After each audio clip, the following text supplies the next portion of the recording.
Zoom, इसको देखो। Zoom, इसको देखो। रियलिटी का सामना तो स्टार प्लस के नए शो सच का सामना में भी करना पड़ रहा है कंटेस्टेंट्स को। अब शो के होस्ट राजीव खंडेलवाल निजी जिंदगी से जुड़े अनछुए सवाल पूछेंगे तो रियलिटी का सामना तो कंटेस्टेंट्स को करना ही पड़ेगा। क्या आप मानते हैं कि खुद को बर्बाद कर देने वाले आपके रवैये से सचिन आपको बचा सकते थे? सच दोस्ती में दरार भी डाल सकता है। I think yes. सच का सामना करने के लिए इस शो में पहुंचे क्रिकेटर विनोद कांबली से भी ज्यादा अच्छी तरह भला कौन इसका एहसास कर सकता है।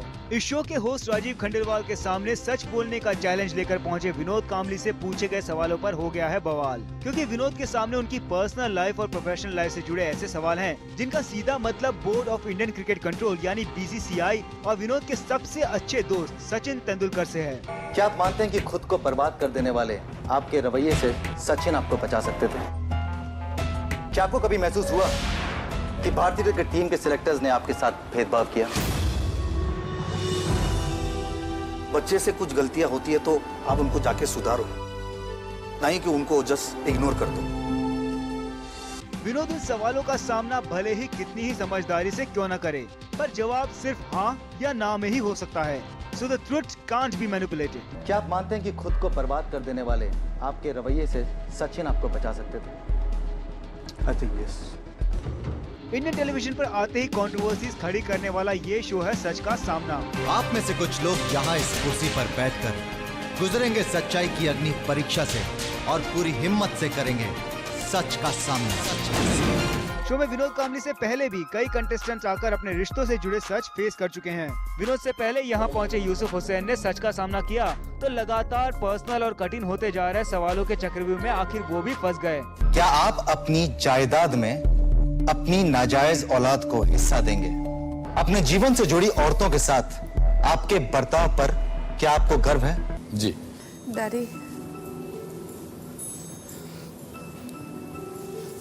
Daddy, you don't have to regret anything. ये शो दरअसल द मोमेंट ऑफ ट्रुथ नाम के एक अमेरिकन टीवी शो पर आधारित है। 15 जुलाई को इस शो की शुरुआत के साथ ही इस शो पर विवाद का साया मंडराने लगा। दरअसल कई लोगों का मानना है कि इस शो का कॉन्सेप्ट लोगों की निजी जिंदगियां बर्बाद कर देगा और इससे भी कहीं ज्यादा ये कि अवैध संबंधों और एक्स्ट्रा मैरिटल अफेयर्स के बारे में सेलिब्रिटीज के सच कबूलने के बाद सोसाइटी में इन चीजों के लिए एक्सेप्टेंस बढ़ सकता है। लेकिन शो को होस्ट करने वाले राजीव खंडेलवाल और इस शो को साकार करने वाले सिद्धार्थ बासु ऐसा नहीं मानते। मुझे कहीं ऐसा लगा कि ये शो इस समाज में कहीं ना कहीं लोगों को मजबूर करेगा सोचने के लिए कि जब वो सच बोल सकते हैं तो हम क्यों नहीं। तो शायद कहीं उम्मीद है कि शायद ये सिर्फ एक खेल बन के नहीं रह जाएगा, ये कहीं ना कहीं लोगों को सोचने पर भी मजबूर करेगा। We've tried to make सच का सामना Indian in value, Indian in sensibility, Indian in outlook. We hope we've succeeded.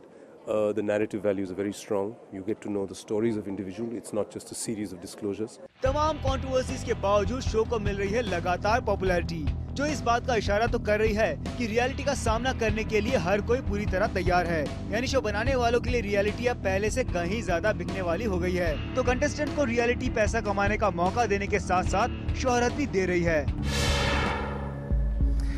क्या आपको गर्व है कि अपने बच्चों के लिए माँ और बाप दोनों की भूमिका आपने अकेले निभाई है? चेतना सिंह के साथ पंकज कौरव, जूम, मुंबई। क्या आप मानते हैं कि खुद को बर्बाद कर देने वाले आपके रवैये से सचिन आपको बचा सकते थे?